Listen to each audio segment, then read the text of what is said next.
Okay, we're loading up. Okay, where do I mute on YouTube?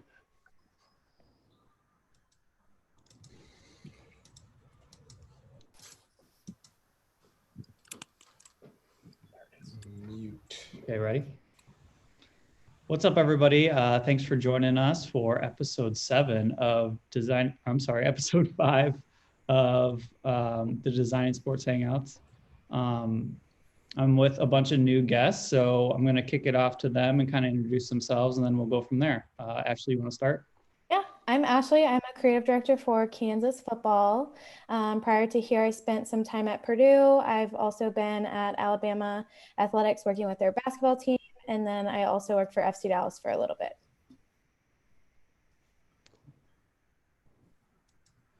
I'm Brian Gundell. I have my own creative agency here in Portland, Oregon, that I've been running for about the last 5 years or so. Prior to that, I was with the University of Washington football team, the Arizona Diamondbacks, did a stint as a contract designer at Nike for a year, and then worked at Old Hat Creative prior to that point. And I've been doing this for about 10 years in sports, 15 years overall, and I specialize in branding and identity development, as well as, the typical in-house agency or sports design team creative stuff. I'm Sam Silverman. I am independent. I'm an independent designer right now, running my own company, specializing in brand identity design, logo design, production work, motion graphics. And before that, I was the creative director for the Ohio State football. And what I was doing over there was pretty much the same thing. Brand work, graphic design, art direction, creative direction, social media management, and along with motion graphics. So happy to be here. I'm Jordan Herald. I'm a graphic designer for the Charlotte Hornets. Before this, I was the director of graphic design at WVU football. And before that, I was a student at Miami, Ohio. Not to be confused with Miami, Florida. We were a university before Florida was a state. So we always like to throw that out there, but yeah, so that's who I am. The University of Miami.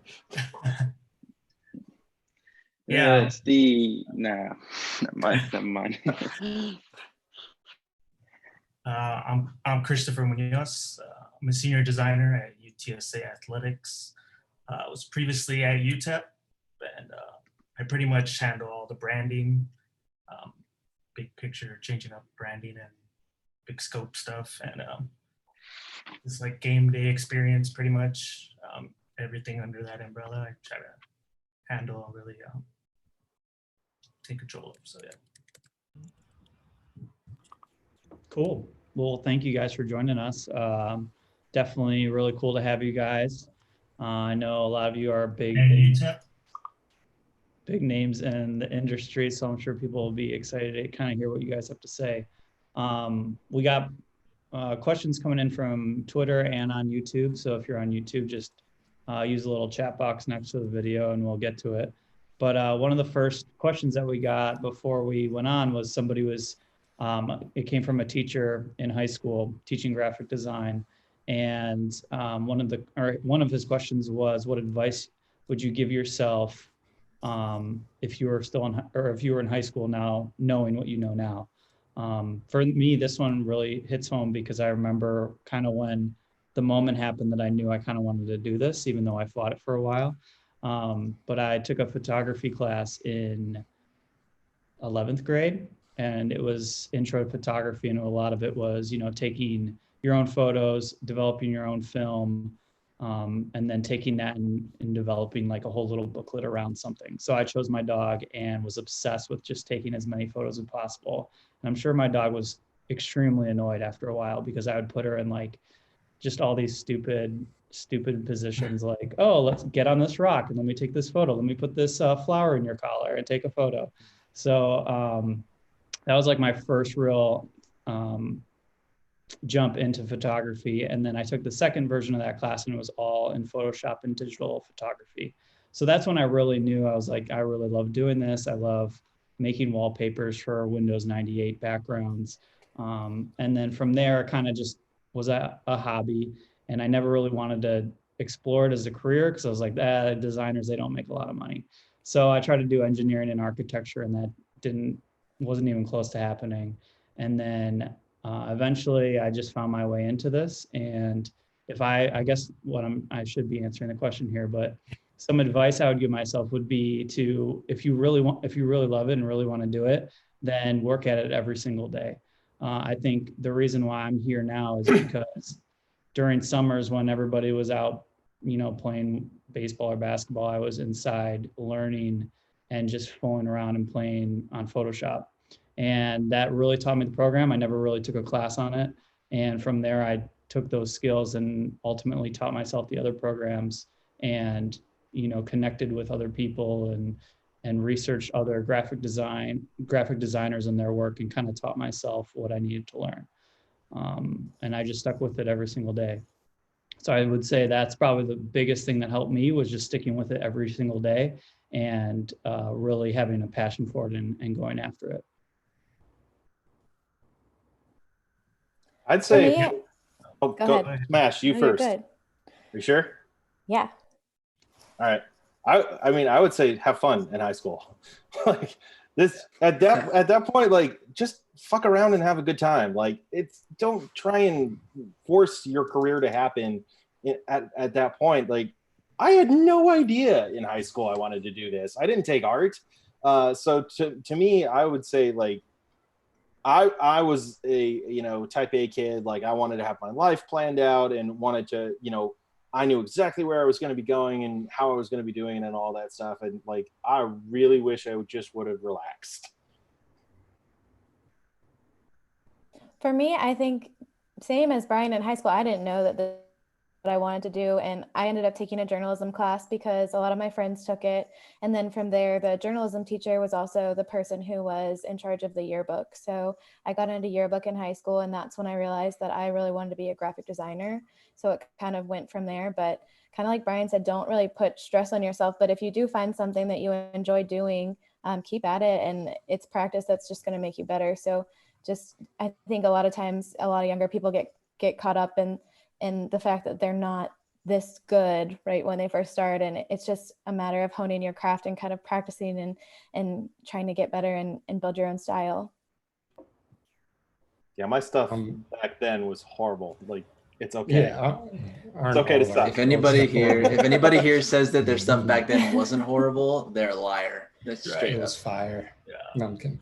Yeah, just that to kind of echo Brian and Ashley, having fun is definitely an important part, because you are just a kid and you're, it's hard to really plan out and map out your life. Like I came from a fine art background of like always drawing and painting, and I never really knew what I wanted to do with that type of skill. I knew it's something that I thought I was kind of good at, but ultimately, I feel like, just exploring and figuring out like, what are you passionate about? What are some like your hobbies that you do right now that gets you excited, and figure out a way to utilize that as a stepping stone of what you want to do. Like I love sneakers, as you can see behind me, classic Air Jordan 1s. My office is surrounded with sneakers, and like that's something that I've always loved. And that's what kind of got me into design in the first place, where I had no idea the world of graphic design or industrial design, which is the major that I pursued, existed, until I started doing some research and realized, oh, I could like make a career out of sketching sneakers, or doing something art-based without having to go through art school and either be a painter or a sculptor. Not that there's anything wrong with that, just I didn't feel like that was my true calling or my like avenue. But keeping with my passion of sneakers and whatnot has led me to the field of design and graphic design in general, because so much goes into that, and storytelling through the sneakers. And it's really inspired me. And I fall back on that a lot, of just like remembering your roots of like, what are some of the basics that you did learn in high school that could help you out now? For sure. This is the first thing I ever did. Oh, you found it. Oh, I remember that. Yeah. I remember you posting that.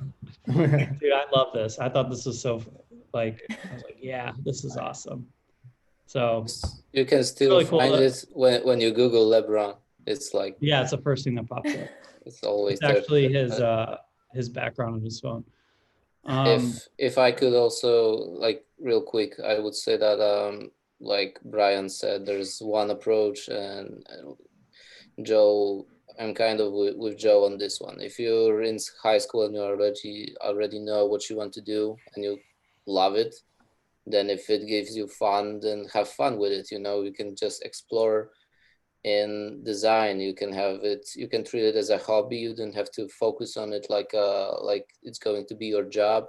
But like, I've been doing this for many years and I still feel it's fun, and I like going to work. Like, people will often say, "Oh, I'm going to work," blah. And I'm always like, I wake up each day and I'm happy to do this stuff. So if you know that in high school, then just like the athletes, stay motivated and try to get better each day. And that will translate to a lot of factors in your life, not only in design itself, but if you stay at it and you work on things, then you are going to learn a lot, not only about Photoshop or other programs, but you will learn typography, things like that. And those fundamentals will help you later on. But don't approach it like with a problem that, oh, this guy knows more than me, or the other one is better in something. Just have fun with it and try to go through those hurdles and just work on it if you feel that is the thing that you want to do. Yeah, I think important. Oh, go ahead, Sam. I was just going to say real quick, I think what Darius said is important of, not being in this comparative mindset to where, you're in this mindset of I'm in this lane that I want everyone else to be in, or that, I'm trying to compete with everyone when everyone's in their own lane and going at their own speed, right? So if you're comparing yourself to work you're seeing, and that person might have 10 or 20 years more experience than you, and they just have gone through different experiences to, result in that type of work and gain that understanding of design, where just slow down, where everyone is going at their own pace, and where you see someone might be excelling at one point, you can eventually get there, and there's no rush to, get to that point, if you're not comfortable with that. Yeah, I kind of wanted to echo that. Yeah. Go ahead, Chris. Oh, sorry. Yeah. I was just like, I know Sam and I connected on this, but I started fine arts too. I had no idea what I really wanted to do. I just love to draw. I love to draw animated characters. I originally thought I wanted to be an animator. I wanted to animate cartoons and Dragon Ball Z and all this stuff until, Dragon Ball Z. Yeah. Until I've been 10 years a professional now in design, and I didn't find sports till 3 years ago. So it was like, everybody has their own path. It's just like how you just got to pace yourself, and let it lead you to where you want. Cause I remember in high school, I had no idea. I didn't want to be a teacher. I didn't know what to do with drawing. I didn't know what to do with fine arts, and then I found, luckily I had good professors that were like, hey, why don't you try this? Graphic design deals with computers. I love computers and technology. Here you can try. I love websites. I started as a web designer, so it was like it kind of merged the art and the and the analytical side of me that's like very precise and technical. And then I started to, from there, it kind of snowballed, and it led me to branding. And it was like, oh man, I love making logos. I love color palettes and creating a whole. Basically, with branding, you could basically create a whole new world for a company or a client and all that. So it's just, when I first got into it, it was kind of overwhelming, because then you start studying and start seeing other people, and you're like, I felt overwhelmed, like, man, I want to be at that level, or I want to be having those clients already. And it's like, you can't, it won't happen right away. You got to practice. Like everybody's saying, it's like, you just got to practice. And eventually, if you stop comparing yourself and you just pace yourself, your own style is going to come out of it. Before you know it, you're like looking at your old stuff, like, what was I thinking, and there's always going to be somebody new, better, somebody younger, so you just got to keep, knowledge is the key. Keep learning from others, connecting.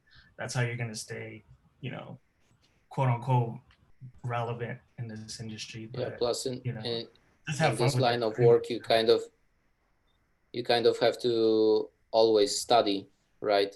In design or, you know, animation, branding. It's like or in web design. Like looking back, I was working in web design for 5 years, but it was like 3 years ago, and the things that happened during those 3 years, it's like I can come back, but it's another learning process to go through to kind of get what's going on over with web design right now.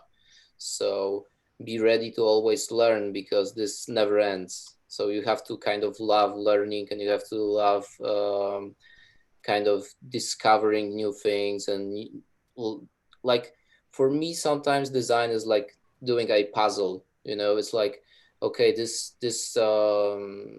font will look good with this, and then you have to like it, because many times it's not something that you just sit down and, okay, I have 30 minutes, let's go, and that's the end result. Sometimes you just have to play with it for a very long time until it actually looks good. So remember that also, high schoolers. Yeah, be patient. Like the design process is, I mean, even just any creative process is just a very scribbly mess at first, where you just don't know what the heck you're doing. And just to like reiterate on patience, just speaking from my own like personal experience, I know everyone here has their own kind of you know, up and coming story, but you know, I express patience because I came out of college, you know, with a product design degree and had zero internship experience. I didn't know what I was going to do. Like post grad, I was just working at a pizza shop, and then I got an opportunity just to design with OSU football for free as a volunteer intern, where like I don't really know what was going to come out of that. And it's just like different opportunities, different learning experiences. What Darius is saying is like always being a student of the game, always being a sponge, always being a fly on the wall, and just like take everything in and just be patient. And just, as Joel Embiid says, as like cliche as it sounds, like trust the process, because things like doors open, doors close, you know, it's just, you never really know what's going to come out of everything. Yeah, I'll say, like, from my personal experience, like before I graduated college, I got my first job at the newspaper, and I thought I made it. I was like a designer already, just designing ads for businesses. I was like getting paid way more than I ever did, you know? So it was like, oh man, I made it. And then reality hits and I got laid off. And it's like, man, it's a big punch in the face, you know what I mean? But it was good for me. I was like, all right, do I just dwell on this? Do I keep learning? You know, I was learning Quark. Do I learn InDesign now? Like, you just like try to stick up to like the process of it and be patient. And I just finished my education. I got a new internship, and then just like Sam was saying, like the opportunities that come, like I thought I was a graphic designer. I got my first internship at a local creative agency. And then 2 weeks later, they're wanting me to start building websites. And it's like, you know, like what the heck, you're starting to do different things, but I could have easily just been like, nah, I just do logos. I just do print ads. I just do that. But you kind of have to go with the flow. And then I learned web design, learned coding, you know, so it's just that snowball effect of just patience. Yeah, you'll freak out every once in a while, but then, you know, somehow you just got to let it hit you. That's when it's like the most authentic, you know what I mean? Instead of trying to like just force it all the time. Dude, I still freak out. I've been doing it 15 years, and I still freak out. Yeah, like, no, come on. I still, like, yeah. But that's good anxiety. I mean, well versed in freaking out too, but yeah, you know, you kind of need that if you're kind of content with where you're at, then, you know. Yeah, I mean, it's like that old quote, like, you know, life begins at the end of your comfort zone. So freaking out is just part of the whole process. Yeah. You know, banging your head against the desk. Insecurities, all good that for the stuff. soul. Like, I still get insecure.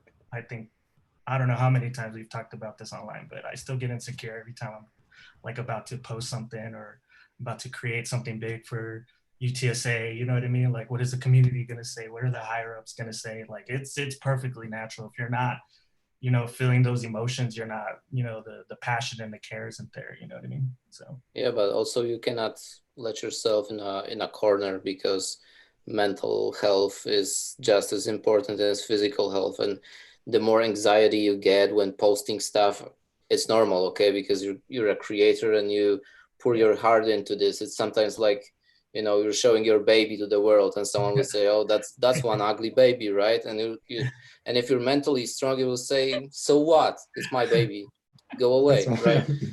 That's one of those things. But if you're not, and we don't look at it like that many times, like we see something and like maybe we creatives we look at it differently, but many people will comment, okay, this is bad, this is bad, this is even worse, and we don't know how the process looked, or what the designer was feeling, or the anxiety of just posting that stuff to the world and showing it, and like how so many passion projects just live on your hard disk drive, right? Because you just didn't feel secure enough to show it to the world. So I would say anxiety is good, but if you let it grow too much, you can go in a very dark place. And being a designer, like now, right now, and no one is secure with their jobs, right? But being a freelancer, I wasn't secure with any of the clients or the work for years. So that stuff can lead you to being very stressed. So just take care of yourselves, everyone out there, and that, I guess that also can connect with the high school question. It's going to be hard, but in the end, it's just one of those things that you have to overcome, and there's a light at the end of the tunnel, because you're like creating something new each time, which I personally love about this job. It's like every day can be different, you know, or you can just do templates for the next 3 years. So yeah, there's money in templates, man. There's money in templates. that's true. Facts. Yeah. For the agencies that order them, right? Not for us. You just shoot that template and then you watch like 60 designs coming out of that. Cool. Got a question for people in the college ranks. What direction do you guys see the name, image, likeness going in terms of in-house creative responsibilities for colleges? Oh boy. It's gonna be crazy. Oh boy. I don't think anybody actually knows, but I can tell you from any industry, the more money that's in it, the higher the quality, the more people get paid. That's just a general fact of like ecosystem, microeconomics, macroeconomics 101, right? And so I would imagine there's going to be a higher preference, at least to some degree, on larger markets, similar to how you're seeing for the Knicks, for the Lakers, for these huge Celtic type teams. And I would have to assume that would trickle down. So based on best available knowledge, I feel like you're going to have to be able to separate yourself from the pack. And in terms of a creative team, it kind of puts the importance in that direction for hiring the best of the best to be able to provide the best of the best for your recruits, for your student athletes. Like, this is just going to blow up. I completely agree. I think that it's going to be huge. It's going to be a big part of the student athletes' success off the field, especially if they have goals to go play in the NFL post their collegiate career.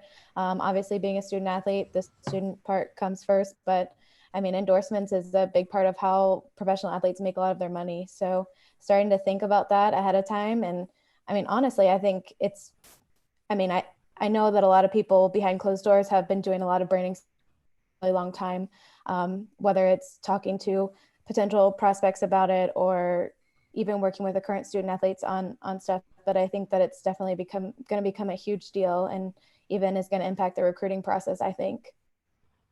Yeah, and I mean, I've seen it firsthand impact the recruiting process. It's something that we spearheaded at OSU when I was there, when we launched the Brand U program, and it was to address this particular situation where it really didn't seem like a matter of if, but when this was all going to happen.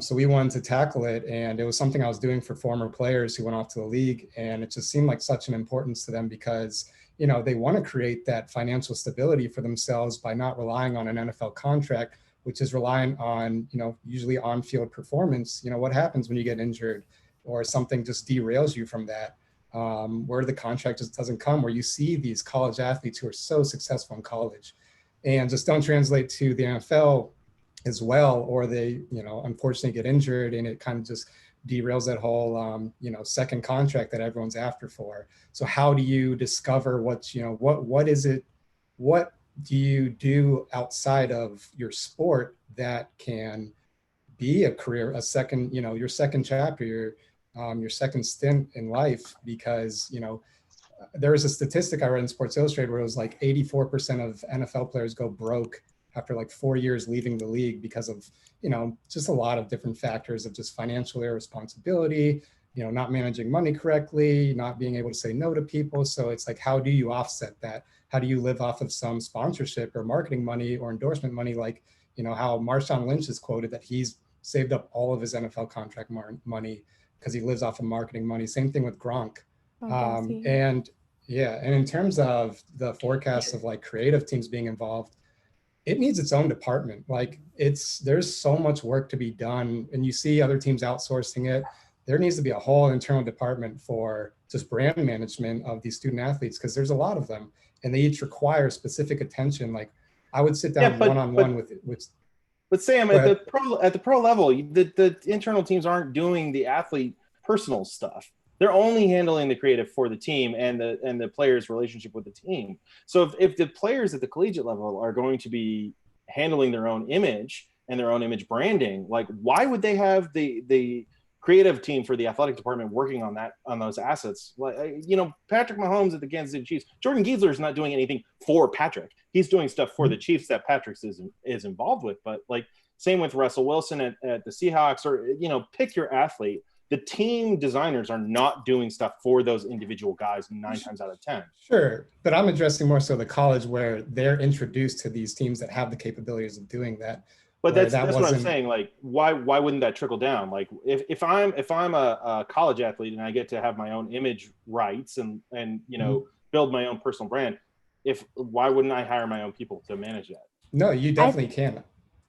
I think it's twofold. So like from a collegiate athletic standpoint, the reason why you'd want to get involved in it, because one, it's going to help your student athletes with their development off the football field. That's going to be something that's going to help them in their success after their football career, for one, whether they go into play professionally or they go into business or whatever. Having a strong personal brand and a strong presence on social media is going to be helpful for them in their life after football, no matter what that may be. But it's also twofold, because if you have athletes that have really strong personal brands, that's going to help you in recruiting. And if the recruits are following your athletes, like that's the truth of it. They're going on visits. They're following the kids that they are interacting with on their visits, the kids that they stay with, the kids that host them. And if they have strong personal brands and if they are putting positive messages out there, and I mean, that's going to help you in your recruiting efforts. That I buy.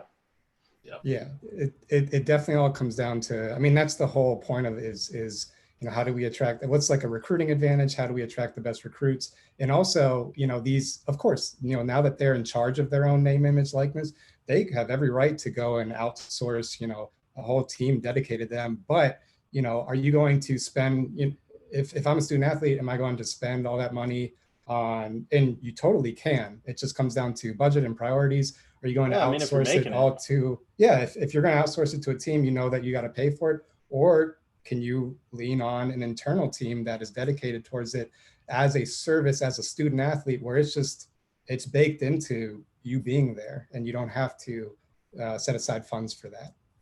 And if we're being realistic about this whole thing, how much does this really affect the people who are not, like, it's what I'm concerned with are the Zion Williams, right? And like all the people who have the big bucks, like how is this going to affect the second stringer who gets Roto-Rooter Plumbing to come in and give him $500 a month, right? Like, is he gonna put that towards any type of like sponsorship opportunity or what? Like, I feel like this only really affects that top 5%, the best of the best, who are like, yes, I'm obviously going pro, I'm a potential one and done kind of thing, and so who knows? I could understand though, like out beyond the recruiting side of it, I could see a sticky wicket for the colleges, because that's not revenue that's coming into the college's pocket. So they're not going to want their designers to spend their time and the school's money on their athletes that they're not seeing a return for, except on the recruiting side of things. So like I could very much see the schools being very controlling over what their creative team does for those athletes in that capacity and very strictly controlling that. I mean, like Sammy said, it literally is a full-time, that could be someone's full-time job to do that, because it's so time consuming, from social media education to developing, like teaching them and educating them on that whole process. And then if they want to further develop logos or things of that nature, I mean, it's a monster. It's crazy. Cool. Good discussion. I have no idea about any of this stuff, but from a pro perspective, I can totally see, like, I've done projects in the past specifically for our players that fall outside of just cap stuff. So it's definitely possible, and it could move into that direction, but at the same time, there's also like agencies and stuff that are starting to care more about this type of thing, which is good to see. So I guess it's whoever can do it best is going to win. And that's why like companies have to really invest a lot of money into their creative departments. Like they got to start paying these designers like a lot of money, I think. No? Yeah. Okay. All right. This one's for Jordan. So since you were at Miami and then you went to WVU and now you're with the Hornets, what are kind of the differences between, working for they were just football, right? And the collegiate ranks, and now moving over to a pro NBA team. So like, what are some differences or some things that you had to learn making the transition? Yeah, there's definitely a lot more differences than I originally thought. I feel like in pro, it's a lot more about, it's like business-like. In college, it was more about, trying to get these recruits, fans engaged and stuff. But we were really focused on just trying to make the program better. Since working with the Hornets, it's, we work with a lot of different people, like consumer engagement, marketing, people like that who in partnerships, stuff like that, where we have to, I don't know, it's just a different kind of world where in college, you're working with coaches and stuff and you're doing, a bunch of things for specific recruits. But there's a bunch of different departments that don't really know exactly what's going on with what you're doing. So basically, for us at the Hornets, we have 4 designers on staff, and then we have our boss, Chris Bazin, who oversees everything. We kind of have our things split up where we're focused on different departments.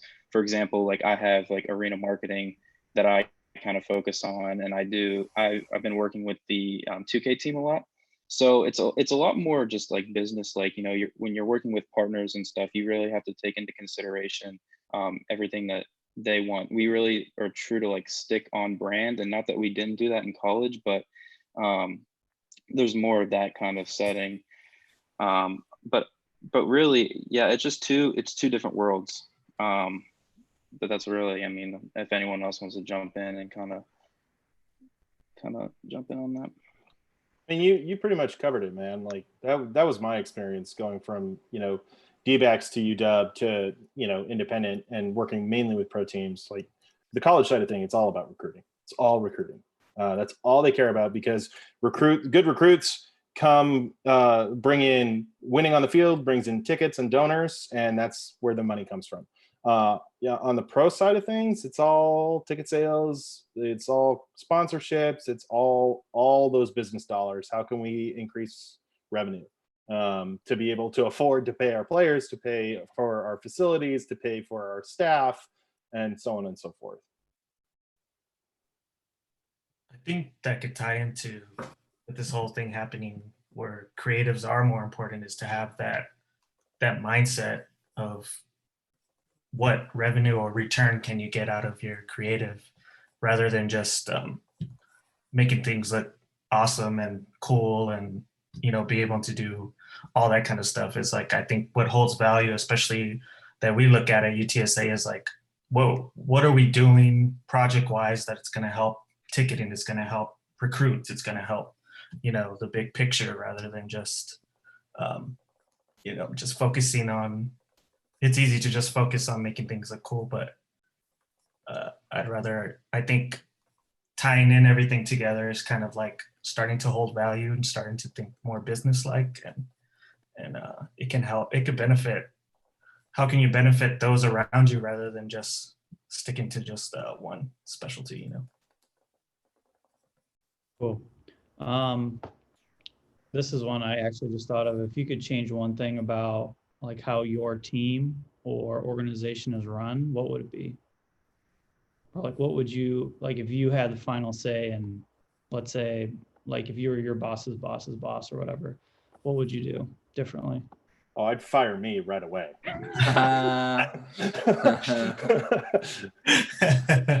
Then what? Hire somebody new? Oh yeah, Then- get then somebody I would way better hire than him. me. Yeah, that's very kind of you, Darius. You have to snatch the best on the market. It's like, you know, NBA's free agency, you know. It's true. So Yeah, like but you fire yourself. Joe and Todd are out there. Joe Bosak and Todd Radom and Torch and all these other people are out there. Go hire them first. If someone fires them first. Just say. You gotta pay up. I don't I think. So Joe. Oh, go ahead. No, go ahead. I was just gonna say, I don't think. I think it's just kind of changing the mindset towards creative. You know, I think for a long time, I know being in the industry for a long time now is kind of like you're kind of treated like, oh, just make this and that, and then we'll do whatever with it, instead of like creatives actually have opinions and value. Like we have experience to actually, you know, create the goals for ticketing, create, you know, visually make this appealing for recruits, or, you know, it's just changing the mindset. I know that's something that I'm always trying to deal with. Like, hey, instead of just creating one cool graphic, how can we create this to be a huge project and bring more people, bring more recruits, or get more eyes on the product? You know, it's just try. And I think it is changing a lot. I'm very lucky now, especially with the team at UTSA and the higher ups we have with Lisa Campos. She's like full on just creative and making sure that we can keep the brand strong and keep the, you know, everything looking consistent and like an actual D1 school, you know, stuff like that. So it's just, I think what I would try to like push more towards is just the design thinking aspect of it, you know, like have that vision of where this is going to lead, and then that'll lead to everything else, and we can just all, I mean, it sounds like kumbaya, but we can all work together and just knock stuff out, you know what I mean? Because that's when we've created the best stuff, is like we're all on the same page. All right, everybody knows what they're doing. You know, it's kind of like the Patriots and the Spurs, like you're doing this, you're doing that. Let's get things rolling on the same page and then just knock it out, you know? I think it should be a rule, another mindset thing. I think it should be a rule that anyone who wants to request a graphic or a video or anything from a creative should have to watch and sit and watch them work all day so that they understand what they do. Yes. You know, you can just, it's like really quick, right? Like, I'm sorry, this is so last minute, but do you mind just like getting this out like real quick? I need this yesterday. Like, forget the other 5 tasks that I'm working on to get. I actually got I got a coach to sit down with me at once at WVU and just watch me go through the process, because he was just constantly like on me saying, hey, we need this turned around like instantly. And I was like, okay. I was like, sit down for a minute. Like, let's go through this. Let me show you what it kind of takes. And like, he kind of got a little bit more respect for like what we do after that. And I was like, okay. So, but it was hard to get time. It's hard to get time for those guys. Props to you for doing that. That's awesome. Yeah. I mean, we were close. I mean, it wasn't like we were close. Like, it wasn't like, you know, it was like in a mean way or anything like that. We were just, you know, it was kind of one of those things like, okay, like playful. Let's sit down. Let's see what's going on. Like, you know, so it was cool. And right after you received an email that said, make the logo bigger. Yeah. I used to do that all the time, Jordan. Like especially when I was at the D-backs, I would just call people up. I'd get their feedback on whatever I was working on, and I would call them up, hey, just can you come over to my office real quick for a minute? Like, I just want to go through these changes with you if you don't mind. And I had a couple of different motivations for doing that. One was so that I could take their crappy idea and put it next to my very nice idea and say, this is what you asked for. This is what I'd recommend. And doing it in real time for them to see. A lot of times they were like, oh man, that looks way better. Really? You don't say. But saying so, oh yeah, no, I agree. Yeah, definitely. Just to build that trust level up. But the other thing too is, to your point, Jordan, if they were to ask me to do stuff, they'd watch me do it. I would do it while I was sitting there, and they would see how long it would take me and how complicated it was to do what seemed in their mind to be very simple requests. And a lot of times the people that I could get to come to my office and do that, they usually were a lot easier to work with after the fact. So if I'm hearing everybody correctly, it sounds like the answer to all of our problems is a constant live feed of whatever we're working on at the time, broadcast to every single person in the department so that they can understand what exactly we're going No. That's the worst idea. I was gonna say, like, for each creative team that I've been in, I've created social media for them. So it's like our own separate avenue to really post what we actually want to post, and like the quote unquote the right way of what we've actually are working on, say with somebody else in the department. So that way, like, it's out there, it's in the community, and you can see what is actually, like, you get real-time feedback instead of just somebody that comes in and is just bickering about this one little change and something that doesn't make sense, or they just want to change it because they want to. It's like, no, it's like, we're here for a reason. This is why we did it. This is why it's working. And then when most of the time when they do see it online and they see the feedback it's getting, it's like, oh, can we do that? Can we do that? I was like, oh, now you want to do it, because he didn't see the big picture of it. And like Brian and Jordan said, it's Brian too. It's just sitting down with them. But sorry. No, you're good. I was just gonna say, like they said, it's on us to communicate that. Like if we don't communicate that, they don't know. Like I had a coach texting me asking for something the other day, and I responded back and I said, that's a great idea, but like I might do it this way with a different spin on it because of XYZ. Like I swear I have a method to my madness. Like I'm doing this for a reason. This is what it is. And he's like, oh yeah, that makes sense. So if you're not communicating while you're doing something, then they're never going to know, and they're just going to expect what they want. Yeah. The other thing sorry, Sam. I was just going to say, the other thing that I do, the other trick I have is I always ask whenever I get a request for something I always ask, where's this going and what's the purpose? Because at the end of the day, rather than just saying, I need a flyer for our community outreach, if you can get out of them what the goal is this to get people to show up? Is this to get people to sign up for the kids club? Is this to do XYZ? Like, what are you actually trying to accomplish with this request? Oftentimes that can spark a larger conversation and can really help people think about why they're requesting this particular thing, and can really change the conversation in a major way. It can also lead to changing what the project is. Like they may request a flyer, but it might be more appropriate to be a social media post. They could request a social media post. It could become an entire campaign. It's just really being able to kind of dig through the in-between spaces to figure out what they're really trying to do, and then communicating with them that the reason I'm asking this is because I want to help you do this and accomplish this goal better than you originally intended. And that, again, it changes the dynamic with the people that you're working with. It builds like a whole other level of trust. And then when it comes to the actual design element of, it's like, oh yeah, just whatever you think. As long as I'm it's through this lens of this is the goal I'm trying to accomplish, then you take much more of that control and ownership. Yeah, and that's a great point, Brian. It's like defining the scope, and because that helps you so much in the long run when you're tasked with something, because you're getting bogged down with requests after requests. And what Ashley was saying, about how to approach a certain request.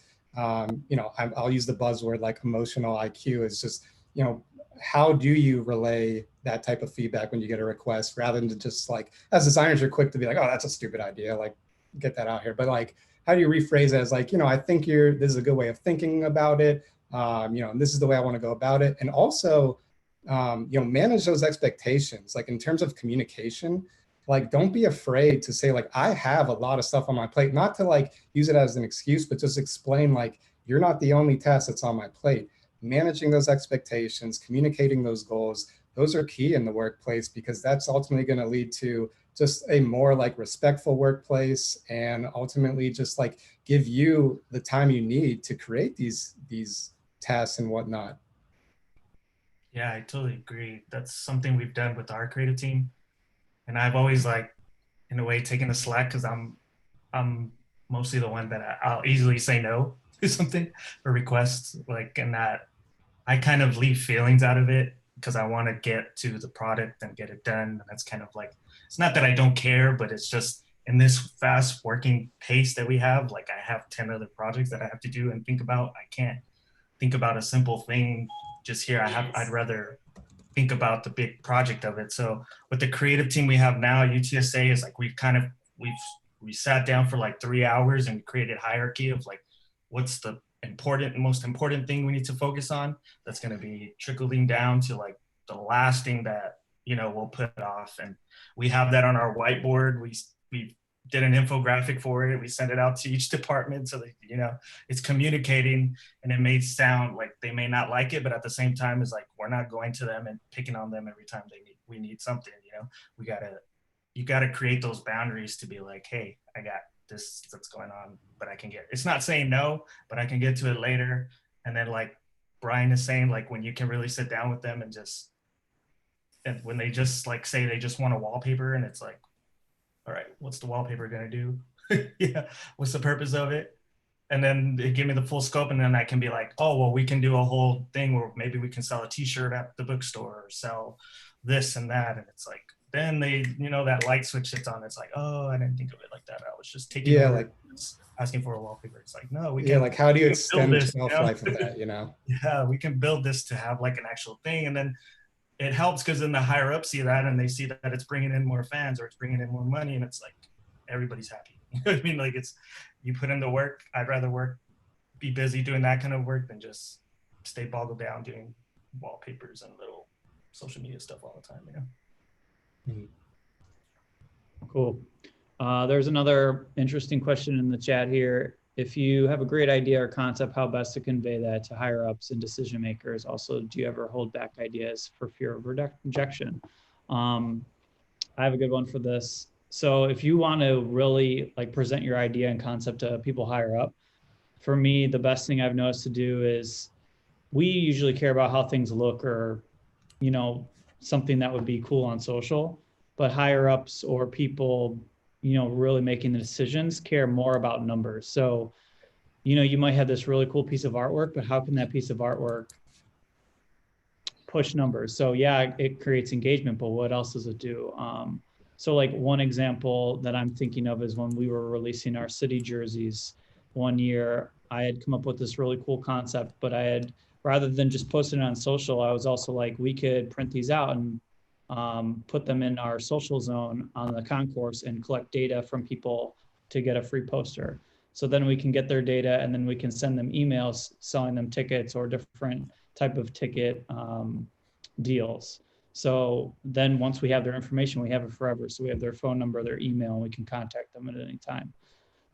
So how can you use what you do to make money for the organization or get prospective clients or customers? How can you build future customers? Another idea with that same city launch would be, hey, let's print these posters out and sell them in the team shop for whatever. Or offer it as if you spend $50 in the team shop, you get this poster for free.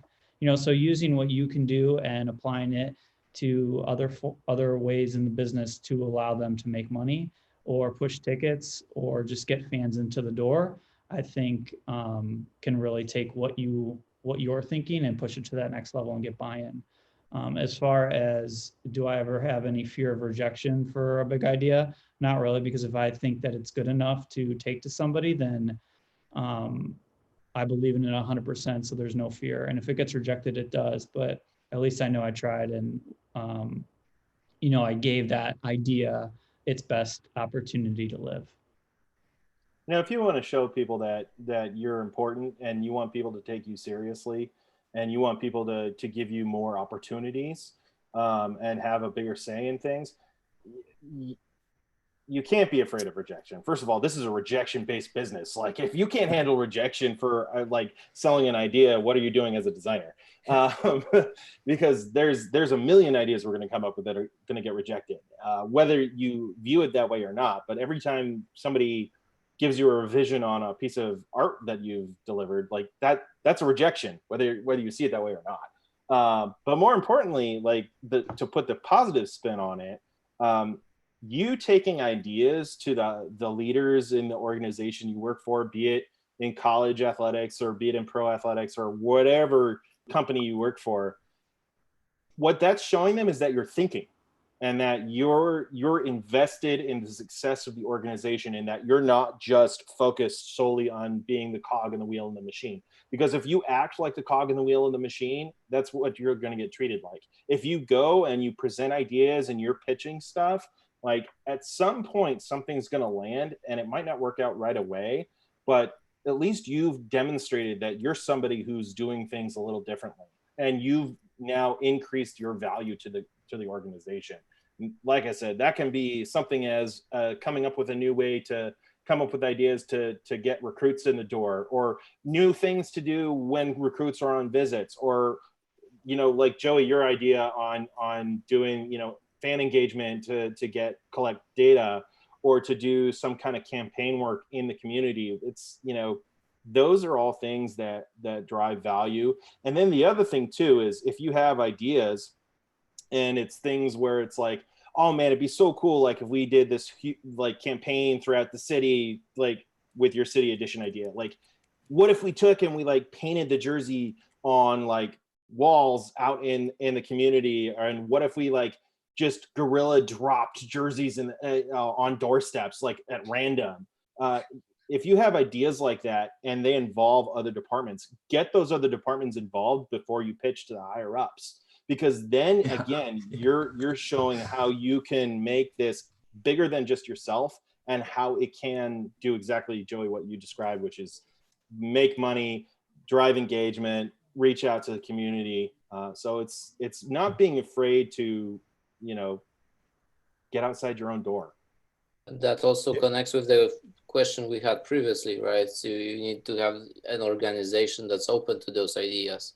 So like you said, Brian, like you shouldn't be afraid of being rejected while working in design, because like for a freelancer, if you're going to look for clients, you're probably going to send 100 emails and 98 of them will get rejected probably, or won't go in someone's mailbox. So you need to be prepared for that. And in those organizations, you also have to look for ideas that will work, but you have to also know your organization, because not every idea will land on good soil, so to say, because people have different needs, and just like that, you just have to focus on the things that are important, but also not being afraid of going with those ideas if they are good enough. Like just like Joe said, like he's fearless and everything. So because the idea is great. So I would just say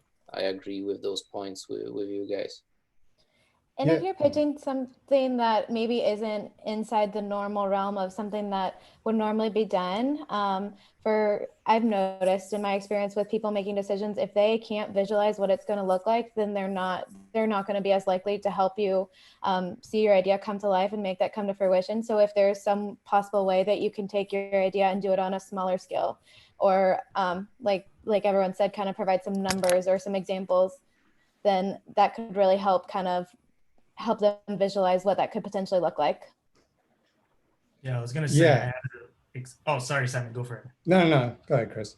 I was just gonna say, like, my recent big project was the 10th season football logo that we're gonna push for whenever the next season comes along. But sitting with my director, like, we had to think about other needs of other departments. It wasn't just to the higher ups or whoever's requesting this, they just think it's a logo and then that's it. We're going to post it on everywhere. But I actually sat down and I was like, all right, we're going to have you're gonna have a logo for your, you know, your donors, your sponsors, you know, the people that actually are season ticket holders. And then, all right, so I'm going to create a more, you want them to feel more formal. You want them to feel like they're prestige, they're, you know, they have, you know, they're spending money on you. So you want to create that. And then I create secondary logos that are same off the formal logo, but that can be visualized for other needs, like for RAF, who are our athletic fund, so they can start pushing that stuff too. And then you have your other half of the community that are just students and the people in the city. So I created like a Fiesta logo to push the San Antonio vibe, you know? So it's just like, you have to really put that in perspective. And I think that's, I mean, it pulls it all full circle, but having that design thinking really let you have more value than just creating something cool that can just be posted on something, when you can just like think of other needs of other departments as well. For sure, for sure. And, you know, just to echo what a lot of everyone was saying, yeah, like, you know, use your creative thinking to go beyond just the computer, digital tools, Photoshop, all that, like figure out ways to add value with that type of thinking. Like Brian was saying, you know, what are some cool, unique recruiting experiences that aren't just Photoshop graphics? Like when they come into the facility, are there experiences you could, you know, just even, you know, sky high ideas that could be reeled down. But to answer like the question in terms of, yeah, I think, you know, don't have fear of being rejected, because that's going to ultimately just hurt you in your whole process of getting this presentation ready, of having that fear. Like go in fearless, thinking that it's a great idea. And if you get rejected, you get rejected. At least it leads to a conversation. But in terms of actually presenting it, like do your due diligence, like, you know, do your research, include other departments, like everyone was saying, pilot that presentation with others that you trust, that can help you out and think of areas that you might not have thought of from their perspective. Also, like think of who you're presenting to and speak their language. What is important for them? Like, what is it that you're going to present to them where they're going to be like, oh yes, like we need that, because it's going to help. Because ultimately you want to phrase it of how is it going to help their jobs and their lives? How is it going to make it easier and better for them? So know your audience and cater that to them, you know, include that type of verbiage and end goal in the presentation. And you only figure that out by talking with people. So get in front of people, like what Brian said too, like taking that initiative is huge in trying to get promoted and get taken seriously altogether. And what was the last thing I was going to say? Oh, like, and also when you're going through the presentation, like think of the flaws too. It's going to be hard, but like think of some flaws or holes that you could poke into your own argument, so that you might be able to come up with those answers beforehand. Like, oh, I could see them saying this or saying that, and then think of those answers. So at least you're prepared. And ultimately, if it does get rejected at the end, it's a learning experience. It's not a failure or anything. And like you hear it from athletes all the time, like it's no, or just, you know, successful people in general, there's no like failures. It's only like learning opportunities. So like actually think about it like that, and don't get like too down on yourself if it does get rejected, because it takes a lot of courage to do that. Definitely. All right. Well, I want to be respectful of everybody's time. So I appreciate everybody jumping on. We had a really good discussion and excited to do it again. So thanks for watching, and see you guys next time.